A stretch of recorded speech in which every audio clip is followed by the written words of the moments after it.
पर अब हम आपको जो तस्वीर दिखाना चाहते हैं वो भी एक पिता से जुड़ी हुई है, जिन्हें उनका बेटा आखिरी वक्त में आखिरी बार देख नहीं सका। यह है टीम इंडिया के तेज गेंदबाज मोहम्मद सिराज। ऑस्ट्रेलिया से भारत लौटने के बाद मोहम्मद सिराज सबसे पहले सीधे अपने पिता की कब्र पर गए।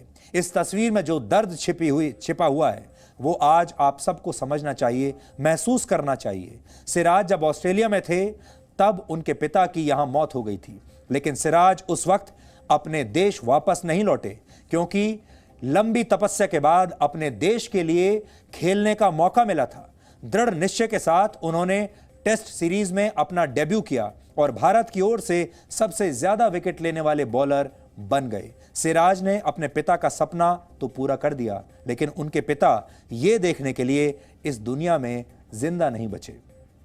आपको याद होगा जब राष्ट्रगान बज रहा था मैच से पहले, तो सिराज उस समय भावुक हो गए थे। यह वही मैच है, सिराज अपना पहला मैच खेल रहे हैं, राष्ट्रगान बज रहा है और सिराज की आंखों से आंसू बह रहे थे, क्योंकि वो उस समय अपने पिता को याद कर रहे थे जो उस दुनिया में तब तक नहीं थे। और पिता की सबसे बड़ी इच्छा, शायद आखिरी इच्छा भी यही थी कि उनका बेटा एक दिन भारतीय टीम में खेले। इसलिए सिराज जैसे खिलाड़ी ये जानते हैं कि इस देश का प्रतिनिधित्व करना कितनी बड़ी बात है, इस देश की टीम में खेलना कितनी बड़ी बात है, और लाखों करोड़ों में किसी एक युवा का यह सपना पूरा होता है। और जब यह सपना पूरा हो रहा होता है तब वो युवा और किसी चीज के बारे में नहीं सोचता, अपने पिता की मौत के दर्द के बारे में भी सोचता नहीं। यह कितनी बड़ी कुर्बानी है देश के लिए। सिराज की मां ने जब उन्हें उनके पिता के देहांत की बात बताई तो साथ में यह भी कहा कि तुम देश के लिए खेलो, अपने दुख से आगे देश के गर्व को रखो, वापस आने की जरूरत नहीं है। पिता के दायित्व और मातृभूमि के प्रति कर्तव्य के बीच इस नए खिलाड़ी मोहम्मद सिराज ने कैसे अपना संतुलन बनाकर रखा और कैसे देश को, आप सबको गौरव का यह मौका दिया, यह समझने के लिए आज हमने उनसे खास बातचीत की है, जो आज इस देश के हर युवा को तो सुननी ही चाहिए, हर युवा के माँ बाप को भी जरूर सुननी चाहिए। सिराज, एक तरफ खुशी का माहौल है और एक तरफ जाहिर सी बात है गम का माहौल है। आप आ भी नहीं सके, आपके अब्बा जब गुजर गए, तो ये दोनों चीज़ों को आप कैसा देखते? खुशी भी है और गम भी है। तो जैसा अभी मेरा परफॉर्मेंस दिया हुआ और गम भी है, तो जैसे डैड रहते थे वो बहुत ही प्राउड फील करते थे, बट वो अभी भी वो मेरे साथ है कहीं ना कहीं। बस उनकी दुआ थी जो मुझे आज ये सिचुएशन पे लेके आके ठहरा। तो सैक्रिफाइसेस आपकी फैमिली ने बहुत किए, आपके माता पिता हो या भाई हो, तो सैक्रिफाइसेस कितने आपको काम आए? क्योंकि बहुत सफ़र मुश्किल था आपके लिए। जैसे हमारे मॉम डैड ने जितना हार्ड वर्क किया, जो हम लोग की सोचते थे कि मेरा बेटा पढ़ लिख के अच्छा काम कर, क्योंकि बड़ा भाई मेरा इंजीनियर है, तो हमेशा मॉम बोलते थे कि देख बड़ा भाई इंजीनियर है, तू भी बाद में ये नहीं बोलना कि तू कुछ नहीं करे मेरे लिए। बोल मैं यही बोलता था, ऐसा कुछ नहीं है मॉम, मैं एक दिन अच्छा प्लेयर बनूंगा, ये वो बोलता था मॉम को। अभी तो आपके लिए रोल मॉडल्स बहुत है सिराज, लेकिन एक ऐसा भी वक्त था जब आपको कोई नहीं जानता था, तो तब कौन ऐसे लोग हैं, आपके दोस्त हैं या फिर कौन ऐसे लोग हैं जिनको आज आप याद करना चाहेंगे जो लाइमलाइट में अभी तक नहीं आए हैं? नहीं, हमेशा तो मैं याद करता हूँ, जैसे शाहरुख है मेरा, हमेशा वो मुझे सपोर्ट करता था, हमेशा वो बैक करता था। मतलब मैं लेट भी सोता तो हमेशा वो बोलता था कि नहीं जल्दी सो रात को। वो हमेशा मतलब सपोर्टिव ही रहा है मेरा। तो आखिरी सवाल कि आगे आने वाले दिनों में कितना चैलेंजिंग है, क्योंकि यहाँ तक आना एक बात है और इस मुकाम को कायम रखना आपके लिए कितना चैलेंजिंग रहेगा? मेरे लिए तो चैलेंजिंग है, क्यों बोले तो अब ये जैसा मुझे परफॉर्मेंस मिला, मैं कोई लोग रहते हैं परफॉर्मेंस के बाद रिलैक्स होते हैं, बट मैं ये सोचता हूँ कि ये कॉन्फिडेंट को मैं ये आगे लेके जाऊँ और मैं गेम पे और फोकस करूँ और हार्ड वर्क करूँ। तो सिराज इस भारत के नए हीरो हैं, नए नायक हैं। अब हम आपको उन खिलाड़ियों के घर भी लेकर चलेंगे जिन्होंने अपनी जिंदगी से ज्यादा, अपनी निजी जिंदगी से ज्यादा देश के प्रति कर्तव्य को महत्व दिया, और इनकी कहानियां आपको मुश्किलों से लड़ना सिखाएंगी, कमियों को हराकर जीतना सिखाएंगी। जिंदगी को प्रेरणा देने वाली ये ग्राउंड रिपोर्ट आप सब देखिए और इसे बाकी के लोगों के साथ, अपने दोस्तों के साथ, परिवार के साथ भी शेयर कीजिए, क्योंकि आशा बांटने से ही बढ़ती है। इतिहास बनाने के बावजूद अपने को खोने का गम क्या होता है, वो आप इस तस्वीर को देखकर समझ सकते हैं। ये तस्वीर है भारतीय टीम के तेज गेंदबाज मोहम्मद सिराज की।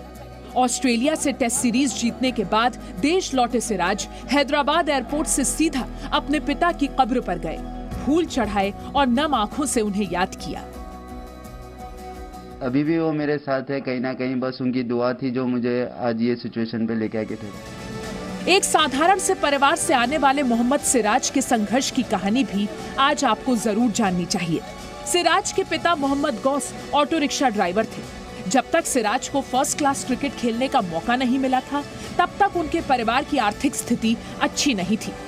लेकिन पिता का सपना था कि सिराज भारत की तरफ से खेले, लेकिन वो अपने बेटे को देश के लिए टेस्ट क्रिकेट में विकेट लेते हुए नहीं देख सके। 62 दिन पहले 20 नवंबर को मोहम्मद सिराज के पिता की फेफड़े की बीमारी की वजह से मौत हो गई। उस वक्त मोहम्मद सिराज ऑस्ट्रेलिया में थे। सख्त कोरोना प्रोटोकॉल की वजह से सिराज ने वहीं रुकने का फैसला किया। मुश्किल घड़ी में सिराज ने हौसला नहीं खोया और इसके बाद जो हुआ वो पूरी दुनिया को पता है। अपने सपोर्ट, अपने फादर को लूज करना आसान सी बात नहीं थी, बट मेरे मम्मी ने सिराज से बात करते थे डेली 3-3 घंटे 4-4 घंटे, उसको इंकरेज करते थे, मोटिवेट करते थे। तो मैं क्रेडिट मम्मी को दूंगा कि सिराज जो आज परफॉर्मेंस जो दिया वो just because of my mother.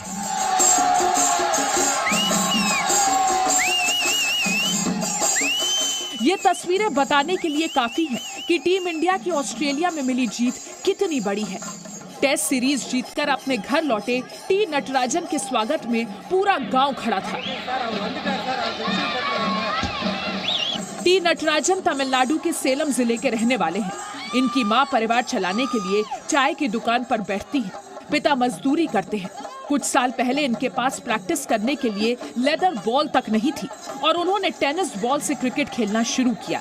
Australia दौरे पर टी नटराजन ने सिर्फ एक टेस्ट मैच खेला, लेकिन 3 विकेट लेकर उन्होंने दिखा दिया कि भले ही उन्हें साथी खिलाड़ियों की चोट की वजह से टीम में एंट्री मिली है, लेकिन संघर्ष के बाद मिली सफलता अनमोल होती है।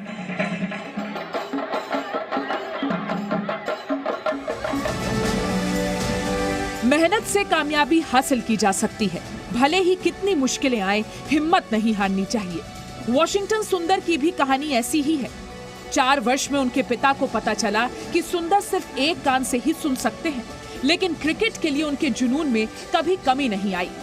ऑस्ट्रेलिया में अपने पहले टेस्ट मैच में 4 विकेट और 84 रन बनाकर सुंदर ने साबित कर दिया कि उन्हें इसी मौके का इंतजार था।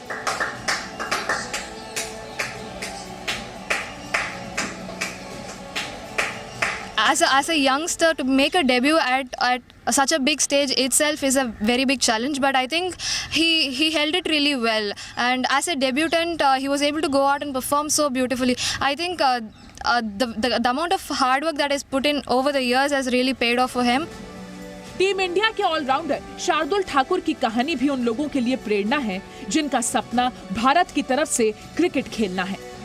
शार्दुल ठाकुर पूरी टेस्ट सीरीज में सिर्फ एक मैच ही खेले, लेकिन उन्होंने बैट और बॉल दोनों से ऐसी बेहतरीन परफॉर्मेंस दी जो ऑस्ट्रेलिया को ब्रिस्बेन टेस्ट में हराने के लिए काफी थी। शार्दुल ठाकुर का परिवार मुंबई से 87 किलोमीटर दूर पालघर के गांव में वर्षों से रह रहा है। क्रिकेट के लिए शार्दुल का जुनून ऐसा था कि वो सुबह 4 बजे उठकर 5 बजे की ट्रेन पकड़कर बोरीवली जाते थे ताकि अपने स्कूल के लिए क्रिकेट खेल सके। इसलिए उनका नाम पालघर एक्सप्रेस भी पड़ा।